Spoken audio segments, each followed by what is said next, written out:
तो हाँ स्टूडेंट, देखते हैं जो सेट नंबर तुम्हारा कौन सा है, सेट नंबर डी बी है खंडवा। जो सेट नंबर डी बी है उसी जैसे मैं उस पहले इस सेट डी बी के जो MCQ क्वेश्चन वैकल्पिक क्वेश्चन में पहले करा ही चुके हैं। तो इसमें देखते हैं कि जो तुम्हारा क्वेश्चन नंबर पहला यानी पहले में सभी खंड कीजिए, यानी जो भी सवाल उन्हें सब करना है सॉल्व। उसमें पहला क्वेश्चन है का है, तो का में यदि 2 cos स्क्वायर 45 - 1 बराबर cos थीटा है, तो थीटा का मान ज्ञात कीजिए।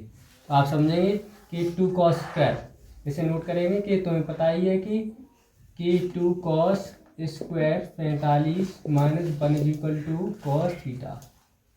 तो यहाँ पर देखेंगे कि cos 45 का मान कितना होता है, आपने पढ़ा ही होगा। cos 45 मान होता है 1/√2 -1 = cos थीटा, यानी जो 2 हमने ऐसे ही लिख लिया है। और cos 45 का मान जो होता है 1/√2 होता है, उसका होल स्क्वायर -1, 2 हम ऐसे ही लिख देंगे। 1 का वर्ग 1 और इसको इससे रूट हट जाएगा, तो यहाँ पर 2 आ जाएगा। -1 = cos थीटा। 2 से 2 काट देंगे। अब लिखेंगे यहाँ पर कि 1 बचेगा, यहाँ पर भी 1 है, = cos थीटा। तो देखेंगे 1 में से 1 माइनस करेंगे, कितना आएगा 0, यानी cos थीटा। तो आप देखेंगे cos थीटा बराबर जो 0 मान होता है वो आपका cos में कितने पर होता है, यानी cos 90 डिग्री पर होता है। यानी जो 0 cos के सीट पर साढ़े मान होता है वो 0 होता है, वो cos 90 पर होता है। यहाँ cos तक cos कैंसिल हो जाएगा, थीटा का मान होगा तुम्हारा कितना होगा 90। जो थीटा का मान है यहाँ पर कितना हो जाएगा 90 हो जाएगा। तो अगला क्वेश्चन देखते हैं, मतलब खा नंबर 2 क्रमागत धनात्मक पूर्णांक ज्ञात कीजिए जिनके वर्गों का योग 365 है। तो मानेंगे यहाँ पर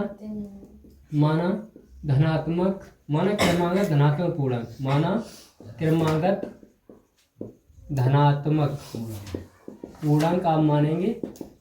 पहला मान लेंगे x, दूसरा मानेंगे x + 1। तो उसने बोल दिया है साफ साफ कि जो धनात्मक पूर्णांक है उनके वर्गों का योग इतना दिया है, इनके वर्गों का योग यानी x² + x + 1 का होल स्क्वायर = 365। तो तुम जानते ही हो कि x² हम ऐसा ही लिख देंगे। आपने पढ़ा है कि a + b का होल स्क्वायर, जानते ही कि a + b का होल स्क्वायर क्या होता है, यानी जो सरसमीका होती है a² + 2ab + b²। तो यहाँ पर आप लगा देंगे a के स्थान पर x लगा देंगे, यानी a बराबर x रख देंगे और b के स्थान में बर रख देंगे। तो लगाओ बराबर में a के स्थान पर x लगाएंगे तो x² + 2 हम ऐसे ही लिख देंगे इंटू a के स्थान पर x लगाएंगे और b के स्थान पर 1 लगाएंगे प्लस b के स्थान पर 1 का स्क्वायर = 365। तो यहाँ पर 1x जुड़ कर तुम्हारी 2x² हो जाएगी और प्लस 2 × 1 2x प्लस 1 का वर्ग 1 होगा बराबर 365। ऐसा ही लिख देंगे।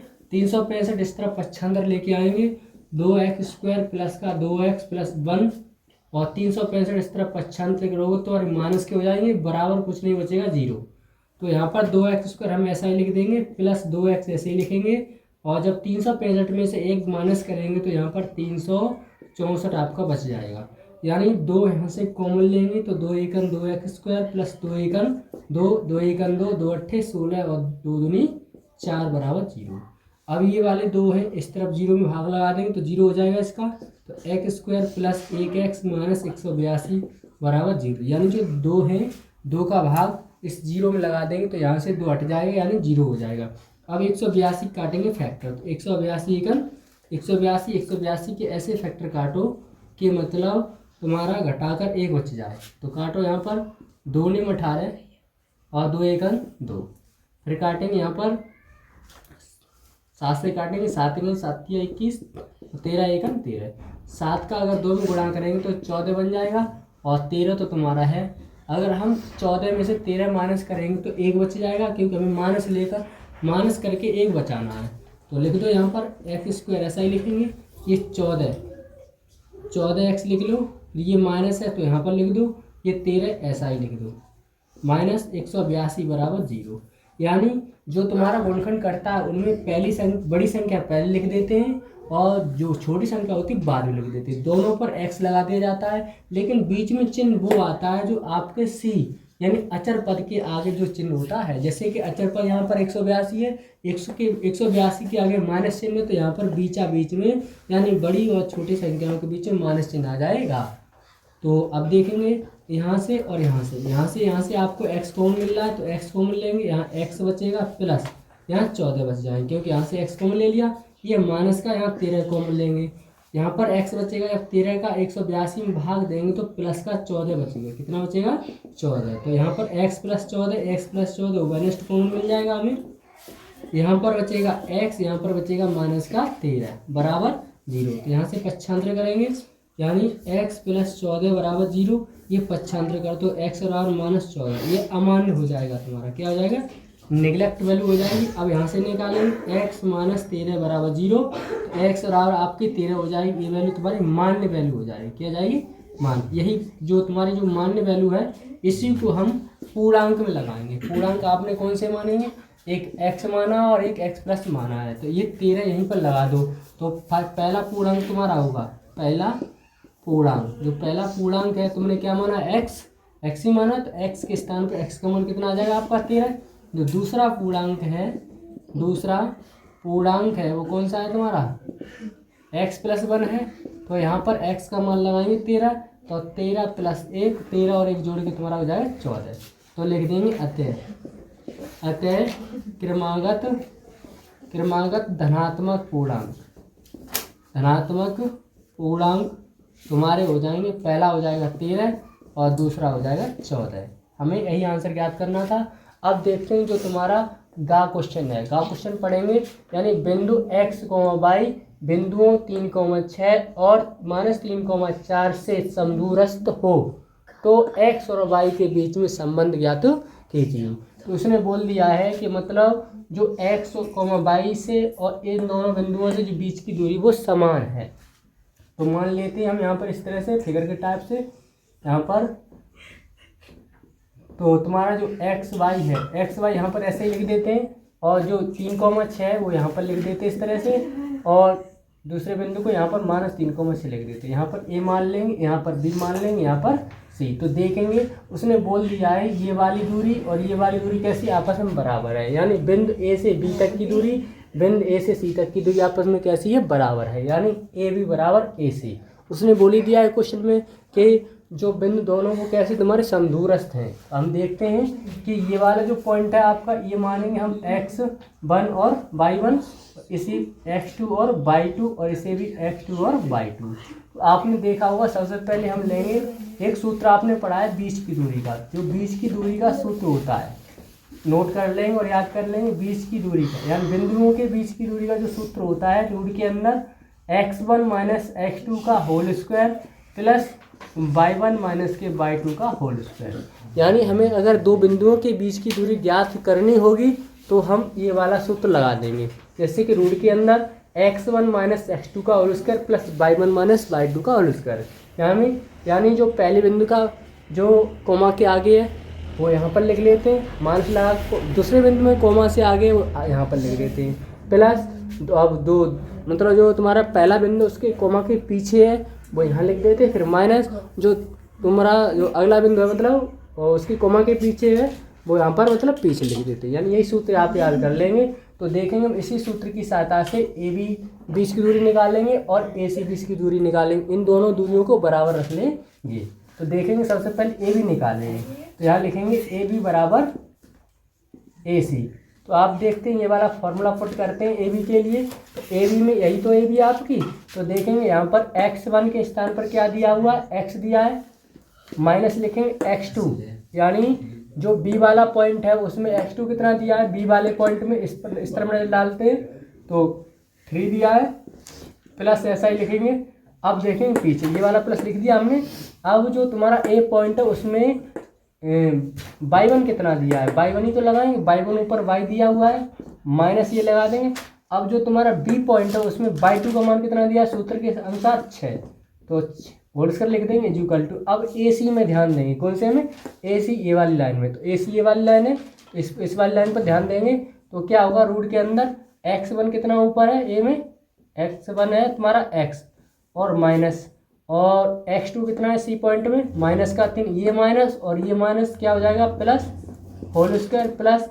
अब देखेंगे कि y1 ऊपर देखेंगे a में कितना है y है और ये माइनस लिख देंगे, और जो तुम्हारा सी पॉइंट है ये सी में कितना है y2 6, तो 6 लगा देंगे। तुमने देखा होगा जब दो बराबर में यानी बराबर पक्षों में घातें अगर समान होती हैं तो घातों को काट देते हैं। अगर रूट है तो रूट भी हटा दिया जाता है, और क्यू रूट है तो उसकी रूट भी हटा दिया जाता है। तो यहाँ पर रूट से रूट आपका कट जाएगा, यहाँ कितना बचेगा x - 3 का होल स्क्वायर प्लस y - 6 का whole square is equal to x + 3 का होल स्क्वायर प्लस y - 6 का होल स्क्वायर। अब हम क्या करेंगे कि x वाला मान इस तरफ पच्छांत कर देंगे और y वाला मान यानी इस तरफ पच्छांत करें। तो पच्छांत करते हैं x - 3 का होल स्क्वायर माइनस यानी x + 3 का होल स्क्वायर, यानी जो x - 3 का होल स्क्वायर यहीं पर लिख दिया, जो x + 3 का होल स्क्वायर इस तरफ ले आए यानी LHS की तरफ माइनस के रूप में पच्छांतर कर लिया। अब बराबर लगाएंगे, इस तरफ क्या है तुम्हारा y - 6 का होल स्क्वायर माइनस लिखेंगे, ये वाली संख्या RHS में पच्छांतर कर लेंगे तो y - 6 का होल स्क्वायर यानी y - 6 का होल स्क्वायर। तो यहाँ पर देखते हैं कि क्वेश्चन यहाँ पर चेंज हो गया है, यानी जो तुम्हारा -3,4 है तो यहाँ पर कितना है यानी 3,4 होना चाहिए था, गलती से हो गया है। यानी बिंदु वहाँ पर जो सी पॉइंट है वो कितना -3,4 दिया है, तो यहाँ पर जो -3,4 है तो यहाँ पर पुट करेंगे यानी y2 के स्थान पर, तो क्या होगा यहाँ पर y2 के स्थान पर 4 आएगा, कितना आएगा 4 आ जाएगा। तो यहाँ पर भी उसी हिसाब से यहाँ पर भी कितना हो जाएगा 4। तो ये वाली संख्या हम इस तरफ पच्छांतर करके लेके आएंगे, तो यहाँ पर तो तुम्हारा यही 4, ये उधर जाएगी तो y - 6 का होल स्क्वायर हो जाएगा। तो देखेंगे यहाँ पर तुमने पढ़ा हुआ a² - b², एक में जोड़ देते हैं और एक में घटा देते हैं। इसी तरफ यहाँ पर a² - b², तो लगाओ क्या होगा x - 3 प्लस x + 3, यहाँ पर लगाएंगे x - 3, यहाँ पर जैसे माइनस लगाएंगे माइनस अंदर की तरफ जाएगी -x - 3 हो जाएगा। वैसे यहाँ लगाएंगे y - 4 प्लस y - 6, अब यहाँ पर लगाएंगे y - 4, माइनस अंदर जाएगी तो माइनस का हो जाएगा y, ये माइनस क्या हो जाएगा तुम्हारा प्लस का 6। तो यहाँ पर देखेंगे आप कि 3 से 3 कट रहा है, x से x कट रहा है, यहाँ पर देखेंगे कि यानी y से y कट रहा है, एक x जुड़ के 2x हो जाएगा तुम्हारा इंटू 3 और 3 जोड़ोगे -6 बराबर, यहाँ पर देखेंगे कि y और y जुड़ के कितना हो जाएगा 2y और 6 जुड़ के -10 हो जाएगा इंटू यहाँ पर 6 में 4 घटाओ कितने बचेंगे 2 से यहाँ पर 2 काट दिया जाता है, तो क्या होगा तुम्हारा कि 6 यहाँ पर -6x हो जाएगा इज इक्वल टू, तो देखेंगे यहाँ पर कितना बचेगा 2y - 10। तो आप देख सकते हैं यहाँ से कितना कॉमन मिल सकता है, हमें 2 कॉमन मिल जाएगा, तो y - 2 पंजे 10, 2 से काटेंगे 6, 2 तिया 6, -3x बराबर y - 5। तो आप 3x इस तरफ पच्छांतर कर लेंगे तो -3x उस तरफ जाएगा तो कितना हो जाएगा +3x, उधर पहले से y प्लस की है -5 इज इक्वल टू 0। तो यही क्या है तुम्हारा x व y का संबंध है। तो आप इस संबंध को आसानी से समझ चुके होंगे, यही क्या है x y का संबंध है। ये आपकी बोर्ड परीक्षा के लिए वेरी इंपॉर्टेंट क्वेश्चन है, कई बार आ चुका है ये प्रश्न। आप देखते हैं घ नंबर क्वेश्चन क्या है, एक लंबवृत्तीय शंकु के आधार यानी आधार की त्रिज्या 3.5 सेंटीमीटर है तथा जो उसकी जो ऊंचाई है वो कितनी है 12 सेंटीमीटर, जो ऊंचाई उसकी दे रखी है वो कितनी है 12 सेंटीमीटर, जो इसकी हाइट है ऊंचाई कितनी 12 सेंटीमीटर है, तो शंकु की तिर्यक ऊंचाई ज्ञात कीजिए। यानी एक लंबवृत्तीय शंकु है, क्या है लंबवृत्तीय शंकु, तो जो लंबवृत्तीय शंकु इस तरह से बनता है आपका, तो इसके अंदर जो तुम्हारी जो ABC मान लें तो ये आपका समकोण त्रिभुज बन जाएगा। तो इसमें तुम्हें पता है जो ये वाली जो त्रिज्या है रेडियस है वो कितना दिया है 3.5 सेंटीमीटर, जो इसकी हाइट है ये वाली जो हाइट वो कितनी दे रखी है 12 सेंटीमीटर। तो ये पूछा गया है तिर्यक ऊंचाई इसकी क्या होगी। तो आपने पढ़ाई है कि समकोण प्रमेय में जो लगाएंगे ये फॉर्मूला भी इसका होता है, जो L square is equal to R square plus के एच स्क्वायर होता है। यानी शंकु की तिर्यक ऊंचाई और त्रिज्या एवं ऊंचाई में जो संबंध होता है वो होता है L square is equal to R square plus H square. ये आपका फॉर्मूला है, आप इसे याद करना होगा। तो यहाँ पर देखते हैं कि जो आर है, आर का मान कितना दिया है 3.5, ये वाली तुम्हारी रेडियस होती है तो 3.5 है। जो इसकी हाइट है लंबवर्ती ऊंचाई वो कितनी है 12 सेंटीमीटर। तो आप यानी आर के स्थान पर आर की वैल्यू पुट रख देंगे और एच के स्थान पर एच की वैल्यू रख देंगे। तो देखते हैं क्या आएगा, L square is equal to R के स्थान पर आर की वैल्यू 3.5 का स्क्वायर प्लस एच के स्थान पर एच का वैल्यू 12 का स्क्वायर। तो L square is equal to, तो 35 का वर्ग आप करेंगे तो क्या होगा 35 का होगा 25 और 3 चौके 12 हो जाएगा। यहाँ पर 2 अंक का दशमलव लगाएंगे, 12 का वर्ग कितना होता है 144। यानी हम क्या करेंगे, जब 3.5 का 3.5 में अगर गुणा करेंगे, अगर 3.5 का 3.5 में गुणा कर देंगे तब भी तुम्हारा 12.25 आ जाएगा। अगर 12 का 12 में गुणा कर देंगे तब भी तुम्हारा 144 हो जाएगा। अब इन दोनों संख्याओं को जोड़ोगे तो तुम्हें पता है कि यहाँ पर दशमलव के बाद 2 अंक है, तो यहाँ पर दशमलव है ही नहीं तो लगाएंगे, दशमलव पीछे कितना 2 अंक 0 लगा देंगे। तो इन दोनों को जोड़ोगे क्या आएगा, 5 का 5 लिख देंगे, 2 का 2 पॉइंट लगाएंगे, 4 2 कितना हो जाएगा 6 जुड़कर, और 4 और 1 यहाँ कितना होगा 5, यहाँ कितना आएगा 1, 156.25 आ जाएगा। अब क्या करेंगे, इसे भागवश से इसका वर्गमूल निकालेंगे। क्या निकालेंगे, या फैक्टर काट लो। तो यहाँ तुम जानते हो क्या होगा, यहाँ पर रूट के अंदर आ जाएगा 156.25। तो यहाँ पर इसका मान निकालते हैं 156.25। तो यहाँ पर काटो इसके फैक्टर या पॉइंट हटा दो पीछे से, मतलब एक जोड़ा बना लेंगे तो 1 अंक का दशमलव लग जाएगा। काटो फैक्टर, यहाँ से 5 दिया 15, 5 1 5, 5 10 55 25, 5 1 30 और 5 2 10 55 25, 5 1 5, 5 2 10 55 25, 5 2 10 55 25 55 25, 5 1 5। तो यहाँ से आपका एक जोड़ा, दूसरा जोड़ा, तीसरा जोड़ा, तो तुम्हारी एन होगी कितनी हो जाएगी, यानी यहाँ से एक जोड़ा बन जाएगा 5, यहाँ से जोड़ा बन जाएगा 5, यहाँ से जोड़ा बन जाएगा 5, यानी 1 2 3 बन जाएगा। बट्टे में ये इसका एक जोड़ा बनेगा 10 का, यानी बट्टे में 0, यहाँ से दशमलव हटाएंगे तो आप बट्टे में तो 100 ही तो आ जाएगा। अगर दशमलव हटाते हैं तो क्या होगा, बट्टे में 100 हो जाएगा। और 100 का जो वर्गमूल होता है कितना होता है 10। तो 55 25 पंजे 125 बट्टे 10। तो क्या होगा, यहाँ पर हम 1 अंक का दशमलव लगा देंगे, यानी 12.5 सेंटीमीटर।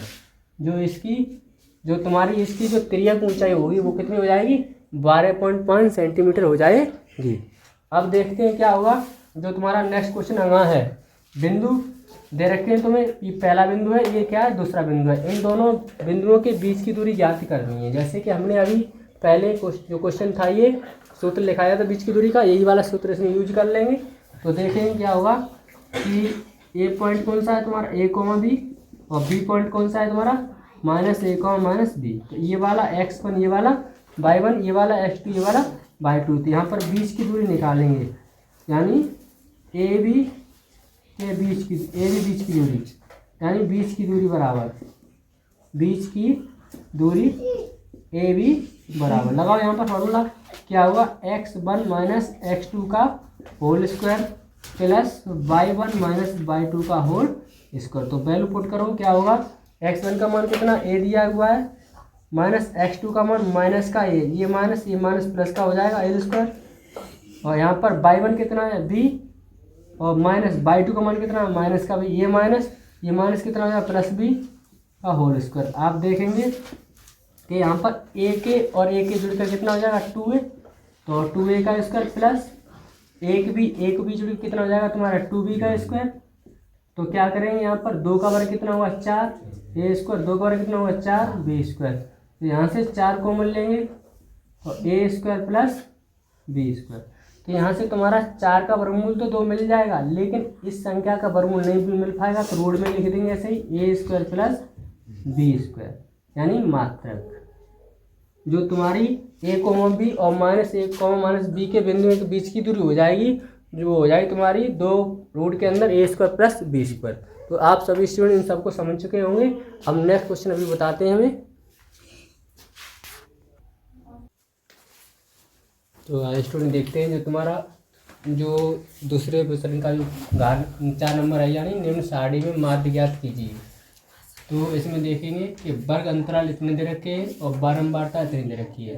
तो सबसे पहले एक सारणी बनाएंगे, इसकी हमें माध्य ज्ञात करना है।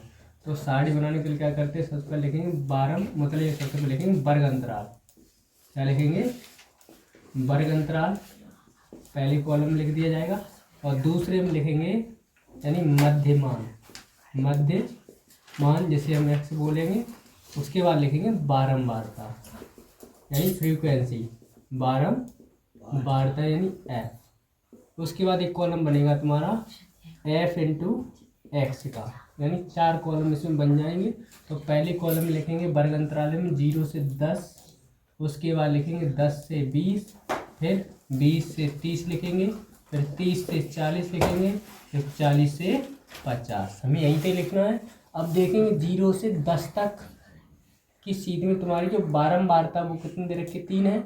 10 से 20 की सीधी में कितनी बारंबारता दे रखी है, 10, और 20 से 30 की सीधी में 11, और 30 से 40 की सीधी में कितनी दे रखी है, 9 बारंबारता, और 40 से 50 के रेंज में कितनी है, 7 बारंबारता दे रखी है। तो आप इसे करेंगे सबसे पहले क्या, इसकी मध्यमान निकालेंगे। तो मध्यमान हम कैसे निकालते हैं, यानी इन दोनों संख्याओं की, ये वाली तो हमारी होती है निम्न सीमा, ये वाली होती है उच्च सीमा।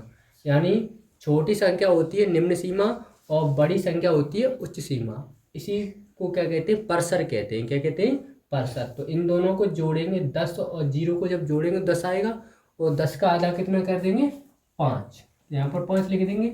इसी तरह से 10 और 20 को जोड़ेंगे, कितना होगा तुम्हारा 30, और 30 का आधा कितना होगा यहाँ पर 15, और 20 और 30 को जोड़ेंगे कितना होगा तुम्हारा, 20 और 30 कितना होगा तुम्हारा 50, 50 का आधा कितना होगा 25। यहाँ पर 30 और 40 को जोड़ेंगे कितना होगा 70, 70 का आधा कितना होगा तुम्हारा 35। ऐसी 40 और 50 को जोड़ेंगे कितना होगा 90, और 90 का आधा कितना होगा तुम्हारा 45। तो इतना आप सीख ही गए होंगे। अब क्या करेंगे, f इंटू एक्स, यानी इसका इसमें करेंगे मल्टीप्लाई। तो 5 का 3 में जब मल्टीप्लाई करेंगे तो 5 या 15 हो जाएगा, गुणा करेंगे। अब 15 का 10 में गुणा करेंगे, 15 दाई 150 हो जाएगा। 25 का 11 में गुणा करेंगे तो 25 एकम 25 हासिल 2, 25 में 25 और 2 27 लिख देंगे, 275 हो जाएगा। जब 25 का 11 में गुणा करेंगे 275 आ जाएगा। अब देखें 35 का 9 में, तो 9 पंजे 45 हासिल कितने होंगे 4, और 9 3 27 और 4 31 हो जाएंगे। अब इसका यानी इसमें हो चुका है, अब इसका ऐसे में करेंगे 7 पंजे 35, यानी 45 का सब 7 में गुणा करेंगे तो 7 पंजे 35 की हासिल 3, और 7 चौक 28 और 3 28 और 3 कितने हो जाएंगे हमारे 31, यानी 7 पंजे 35 की हासिल 3, और 7 चौके 28 और 3 कितने हो जाएंगे तुम्हारे 31। तो आप समझ ही गए होंगे। तो सबसे पहले सिग्मा एफ, यानी जो तुम्हारी बारंबारता है उन सबको जोड़ देंगे। तो 3 का 3 और 1 4, 4 और 9, 9 4 13, 13 और 7 20 हो जाएगा, हासिल 2, 2 और 1 3 और 1 4, यानी यहाँ पर जो ये सभी बारंबारताओं को जोड़ेंगे तुम्हारा कितना आएगा, सिग्मा एफ 40 हो जाएगा। अब देखेंगे यहाँ पर सिग्मा एफ एक्स, यानी इसे ये सिग्मा बोलते हैं, सिग्मा एफ एक्स, यानी ये मतलब इन सब संख्याओं का योगफल होगा। तो जोड़ेंगे क्या होगा, 5 और 5 10, और 5 15, और 5 20 हासिल 2 हो जाएंगे। इसमें 2 यहाँ पर लिख दो।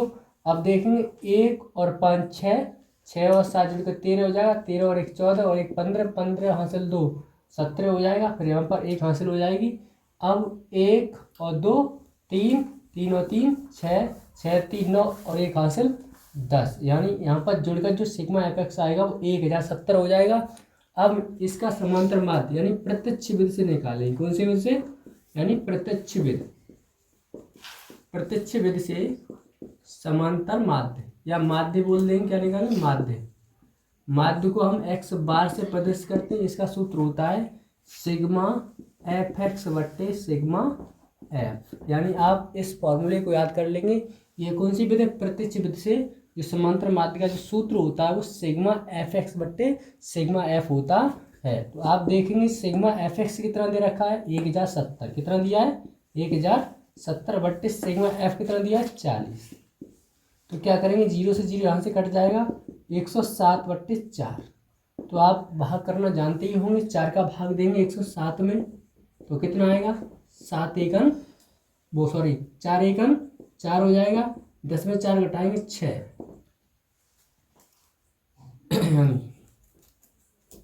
यानी 4 का भाग दो कितने में, 107 में। तो 2 कितना, 4 दूनी 8 होगा, कितना बचेगा 2 7, 4 6 24, कितना बचेगा 7 में 4 घटाओ 3, पॉइंट लगाओ 0 बढ़ाओ 4 7 28 हो जाएगा। यहाँ पर 10 में 8 घटाओ कितने में 2 बचेंगे, फिर 0 बढ़ जाएगा 7 और 4 पंजे 20, यानी जो आपका आंसर होगा कितना होगा 26.75, यानी जो माध्य हो जाएगा तुम्हारा वो 26.75 हो जाएगा। तो आप सभी स्टूडेंट प्रत्यक्ष विधि से समांतर माध्य ज्ञात करना सीख ही गए होंगे। अब देखते हैं नेक्स्ट क्वेश्चन, यानी प्रश्न नंबर 2, यानी जो सेट नंबर टीवी फर्स्ट चल रहा है उसका जो क्वेश्चन नंबर दूसरा है, किन्हीं 5 भागों को हल कीजिए। तो इस क्वेश्चन के अंदर जो क्वेश्चन होंगे, प्रश्न होंगे, उनमें से 5 प्रश्नों को हल करना है। इसमें से आपका पहला प्रश्न का है, यदि एपी बोलते हैं अर्थमेटिक प्रोग्रेशन, यानी एपी का मतलब क्या होता है, अर्थमेटिक प्रोग्रेशन, जिसे हिंदी में हम समांतर श्रेणी कहते हैं। तो जिसके तीसरे और 9वें पद क्रम से 4 और -8 हैं, तो इसका कौन सा पद शून्य होगा। तो बोल दिया है उसने, जो तीसरा पद, एक फॉर्मूला होता है आपका पढ़ा हुआ, an बराबर a + n - 1 इंटू डी, ये आपका मेन फॉर्मूला है। इसी पर आधारित ये प्रश्न है। जो nवां पद बोल दिया है, तो यहाँ पर जो तीसरा पद है, यहाँ पर n के स्थान पर 3 लगा देंगे, और 9वां पद है तो n के स्थान पर 9 लगा देंगे। तो सबसे पहले हम तीसरा पद देखते हैं।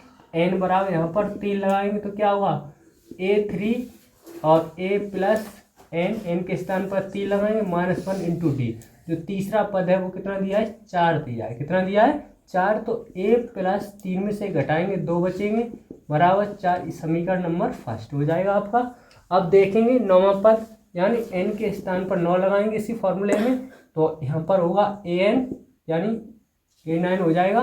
तो a ऐसे लिख देंगे, 9 के स्थान पर लगाएंगे, यानी n के स्थान पर 9 लगा देंगे -1 इंटू डी।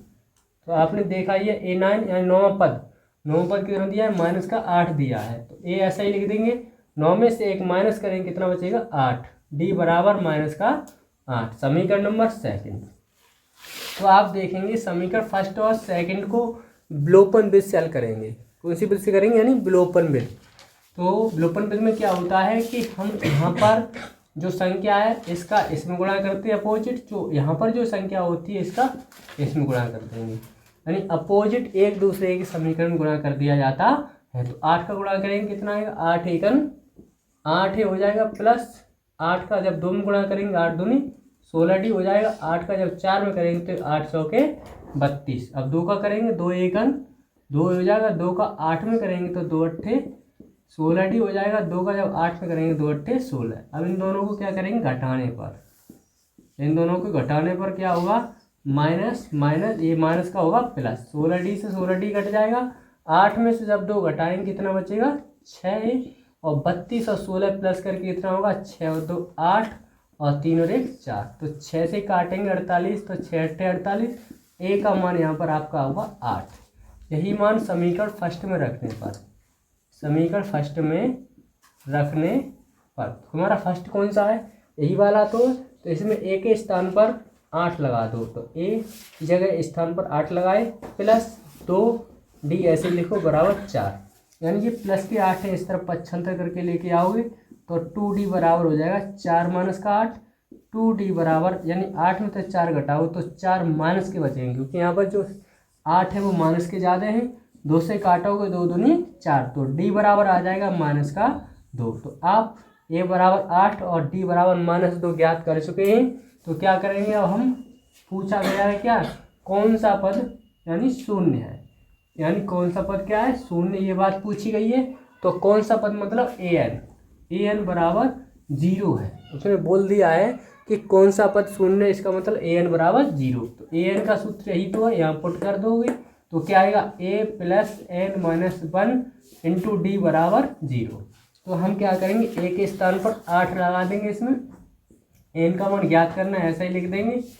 और यहाँ पर d हम निकाल ही चुके हैं, d का मान कितना है 2 बराबर 0। 8 ऐसा ही लिखेंगे, -2 का इसमें गुणा करो, -2 एकन 2n हो जाएगा, माइनस माइनस प्लस 2 एकन 2, यानी -2 का इस ब्रैकेट के अंदर संख्या में क्या करते हैं, गुणा कर देंगे, बराबर 0। तो तुम्हें पता है कि 2n इस तरफ पच्छंद करोगे तो प्लस का 2n हो जाएगा, बराबर 8 और 2 जुड़कर कितना होगा तुम्हारा 10। 2 का 10 में भाग देंगे 5, तो n का मान कितना होगा 5 लिख देंगे। अतः पांचवा पद, कौन सा पद, पांचवा पद, पांचवा पद यानी पांचवा पद शून्य होगा। कौन सा पद शून्य होगा, पांचवा पद शून्य होगा, यानी 5th टर्म, जो 5th टर्म है वो क्या हो जाएगा तुम्हारा 0 हो जाएगा।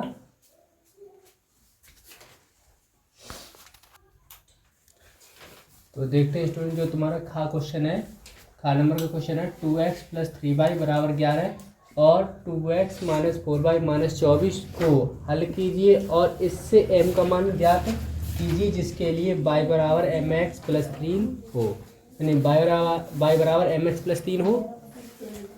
तो इन दोनों समीकरणों को हम सबसे पहले क्या कर लेंगे, विलोपन विधि से हल कर लेंगे, ठीक है। उसके बाद जो x और y के मान ज्ञात हो जाएंगे वो हम इस समीकरण में पुट कर देंगे, जिससे हमारा m का मान आसानी से ज्ञात हो जाए। तो देखेंगे जो तुम्हारा 2x + 3y = 11 है, इसे समीकरण फर्स्ट लिख लेंगे। और ये दूसरा समीकरण तुम्हारा 2x - 4y = -24, समीकरण सेकंड लिख लेंगे इसे हम। तो इस सेकंड समीकरण में y गुणांक कितना है 4, तो 4 का इसमें गुणा कर देंगे पहले समीकरण में, और पहले समीकरण में जो y गुणांक कितना है 3, वो दूसरे समीकरण में गुणा कर देंगे। तो 4 गुणा करोगे तो 4 दूनी 8x और 4 तिया 12y, और 11 का 4 गुणा करो, 11 चौके 44, 3 का अंदर गुणा करो, 3 दूनी 6, 3 चौके 12y और 24 तिया 72। तो इसे हम देखेंगे जोड़ने पर 12y से 12y प्लस माइनस कट जाएगा, 8x से जुड़कर कितना हो जाएगा तुम्हारा 14x।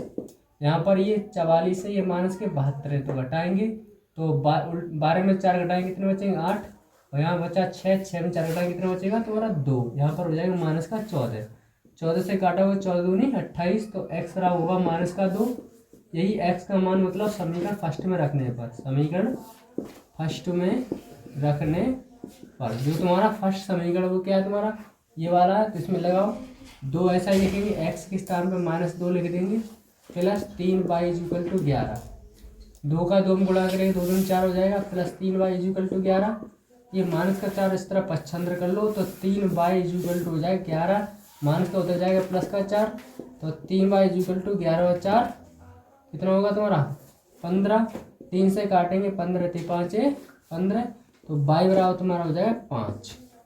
अब जो x का मान -2 है और y बराबर जो 5 है, तो उसका मान इस समीकरण लगाएंगे y बराबर mx + 3 में रखने पर, तो y के स्थान पर हम लगा देंगे 5 बराबर m × x के स्थान पर लगा देंगे -2 प्लस 3, तो 5 ऐसे लिखेंगे, 2 का m में गुणा करेंगे -2m हो जाएगा प्लस 3, तो 2m को इस तरफ पच्छांतर कर लो, 5 को इस तरफ पच्छांतर, तो -2m बराबर प्लस का 5 उस तरफ जाएगा -5 प्लस का 3 पहले से ही है, यानी -2 में इस तरफ आएगा प्लस का 2m हो जाएगा, यानी प्लस का चिन्ह लगाते नहीं, तो 2m बराबर 5 में 3 घटाओ तो -2, 2 से 2 कट जाएगा 1, तो m बराबर कितना होगा -1, यानी जो m का मान कितना है -1, हमें यही ज्ञात करना था।